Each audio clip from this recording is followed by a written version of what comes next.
So, I told my friend I would pay for her IVF treatment. Well, here's the kicker. I heard that she was talking crap about me, and you will not believe what she said. So I decided to cancel that $12,000 check. And you won't believe what she does. I'm 35 and I'm infertile. My ex-husband and I tried everything to have children, but it just never happened. He divorced me, went on and married someone younger who was able to give him a kid. And from what I gather, they're expecting a second child together. It hurts like hell seeing someone else have what I could not. I get frustrated with myself sometimes and with family blaming me for basically everything. I turn to my friends for support, especially Alicia. She's the same infertility boat as me, but she and her husband are currently trying IVF, hoping it works. Alicia asked me for help to pay for her upcoming cycle. I agreed to write a check for $12,000. I really want to help her, and the money came with no strings attached. I wrote the check, gave it to her last week, and she was very appreciative. The very next day, I get a sudden message from a mutual friend, Carol, with a screenshot of the conversation she had with Alicia. Turns out, she and Alicia were talking about the next upcoming cycle, and Alicia said she hoped the cycle would work because, quote, she did not want to end up divorced and having her husband go marry someone younger and have a baby with them and another one on the way, while she was alone and without a family at 35. Yeah, I know. I was stunned and hurt. I knew she meant me here, but I did not confront her. I simply contacted my bank and canceled the check. In the evening, Alicia called to ask why I canceled the check, and I told her. Well, she went bat poop crazy, saying she did not mean it and the way that was heard, that she thought it was just somewhat of an inside joke between desperate and fertile women. She came over with her husband the next day begging I write another check, but I refused. An argument ensued, and her husband thought I was being supportive of her, like when she supported me throughout my struggles. She left crying, and we haven't talked since then. Her husband keeps reminding me of the date of the next cycle, saying they can't have it after I took the money that was supposed to be paying it back. Some friends think I'm being oversensitive. Carol's on my side, telling me to tell them to go to heck, but I feel so bad about it, and I've done might just damage our 15 years of friendship. Maybe I shouldn't have canceled it, but I just felt so offended by what she said about me and how she basically mocked my unfortunate circumstances. So guys, am I the a-hole here? What's up guys, how are you guys doing today? I hope you're having an amazing day. Mr. Reddito here. So, looks like original poster added a little paragraph after this post, and it says this. Hello again, and wow, thank you so much for all the support and compassion that you've shown me. I could feel it through my screen, laugh out loud. I've decided I'm going to put some distance between me and Alicia. Things have been rough lately, and I think that distance is what we need right now, especially for my mental health. After reading some comments here, I now feel less heavy and more relieved. Doesn't change the fact that I'm still feeling completely and utterly shocked by Alicia's behavior. It's a shame having to come to the realization that even those who are supportive of you the most could cause just as much harm. Oh, and by the way, I sent Carol a link for this thread to see what her thoughts were, and she just laughed. She was kind of angry I used her real name, but relieved that I used a throwaway account. Laugh out loud. So let's run this comment by, and I want to know what you think about it. Not the a-hole. It was a cruel thing to do to her, especially after you were being so gracious towards them. By the way, just a reminder. Your worth is not connected to your ability to bear children. ETA, thanks guys. Oh, and to the people saying that worth kinda is tied to children, especially as a woman. No, it's not. Anyone telling you any different is just wrong. You decide what your contribution is going to be to this world, what your legacy is, and from what I hear, OP has the biggest, kindest giving heart while still having strong moral values. That makes her worth a lot, in my book. Anyone who doesn't see that's just blind and oblivious.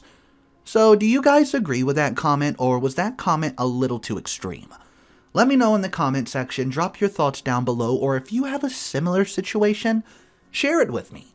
The next story's titled this: Am I the a-hole for not wanting to pass down my engagement ring to my future daughter-in-law? My son Sam, well, he's 26, and his longtime girlfriend, now fiancée Emily, finally decided to get married. They had announced their engagement privately to my husband and me, and after the initial excitement, they said they had something important to talk about. Sam wanted my engagement ring to give to Emily. Sam said this would be a great way to keep him from starting his marriage in debt, from having to buy a new expensive diamond ring. Emily also added that she's liked the look of my ring a lot and would love for me to pass it down to her.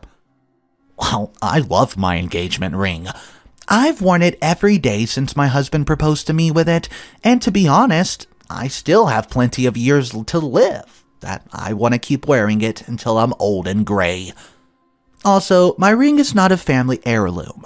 My husband chose and bought this ring for me specifically many moons ago. So, I told them that I appreciate them wanting it, but no, I want to keep it. I listed out the reasons above and how I don't want to part with my ring yet for the rest of my still long life. However, when I'm old, I would be more than happy to give it to their future children. Well, Sam and Emily were not happy with my answer. Sam actually called me selfish and materialistic. He said that diamonds are a scam and asked how I could let him go in debt to buy a new ring. Emily was disappointed and said that she had hoped that my ring could become a family heirloom, and it would be a token of her accepted into the family. I've always liked Emily, and we got along great. They also said that I could keep my wedding band, so it wasn't like they're leaving me empty-handed, without any rings to wear. Am I the a-hole? And just a little edit, thanks to everyone who commented. I liked reading about your own engagement rings and diamond alternatives. My husband did defend me and had told our son to leave and walk it out when he started arguing with me. He said he's on my side and would have respected my decision with the ring, but he admitted that he was happy that I still love my ring so much after all these years. There were some commenters stumped on this.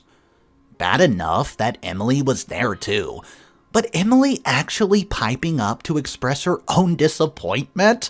That's gobsmacking. What's next? They asked to be gifted OP's house so they don't start their marriage in debt? While we're at it, go ahead and throw it in all your savings. You two are old and your life's basically over anyways.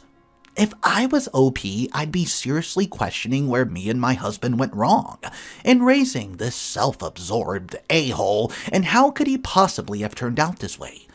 Not the a-hole, time for them to grow up. Guys, I'm saying that comment ripped them. Let me know if you agree or not. If you don't, it's cool. Just drop it down below and let's talk about it. The third story on the day. Am I the a-hole for telling my daughter that she cannot have children while she still lives in this house? Here we go. Story number 3. I know. It sounds bad, but here's the story. I'm a 62-year-old female. I live with my husband, who's 65, who are my kid's stepfather. I had 3 kids with my first husband, who passed away a few years back. They're all relatively successful. 2 of them have moved out, but 1 still lives with me, which I don't mind.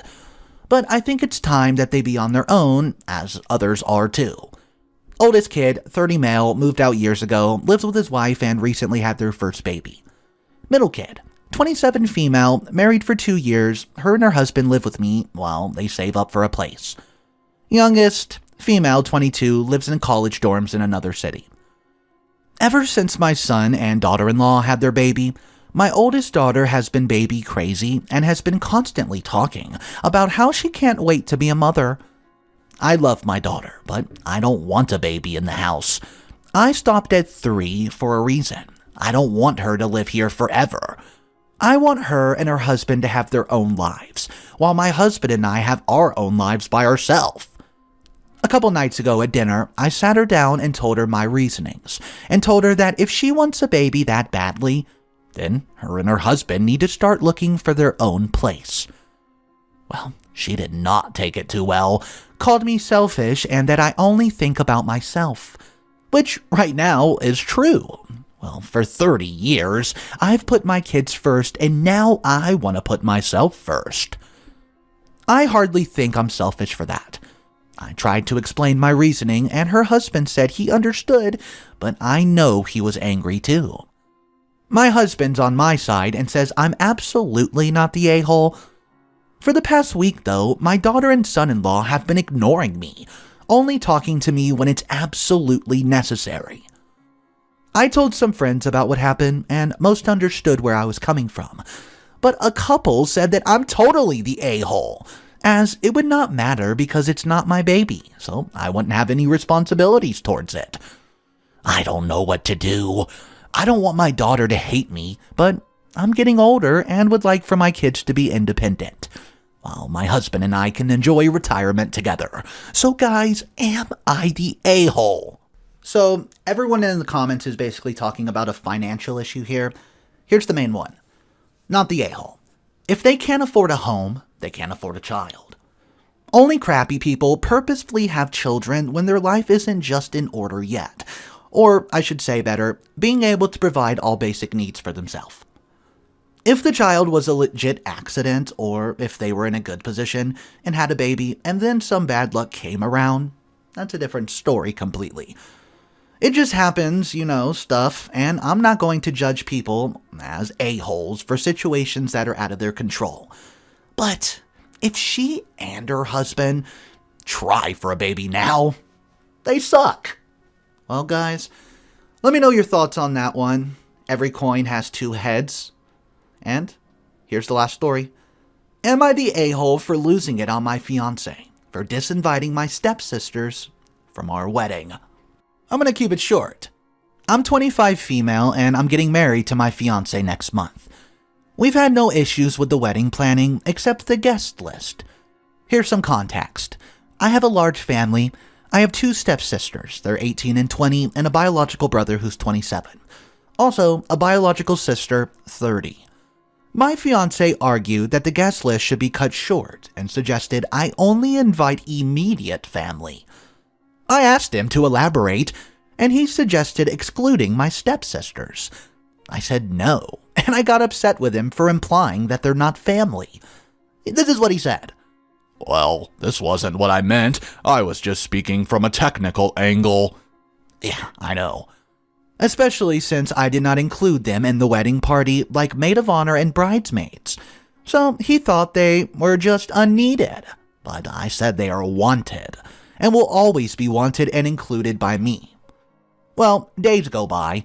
My stepsisters called, saying my fiancé canceled their invitations and told them some lie about changing the wedding location and telling them they will not be able to come. I was absolutely fuming. I went home and started screaming at him. He asked that I hear him out and that he explained he had no choice. We were required to shorten the list. And he just did my dirty work for me. Since I obviously was looking at the situation from an emotional angle and could not bring myself to disinvite my stepsisters myself, I called him a hypocrite. He invited almost 6 of his friends, who as far as I know are not immediate family. I told him he hurt my stepsisters by going behind my back and excluding them from my wedding, which they've been so excited about. He got up from the couch and yelled that it's our wedding, so my stepsister's feelings aren't really that relevant compared to his, and called me controlling for wanting my way or the highway type of attitude.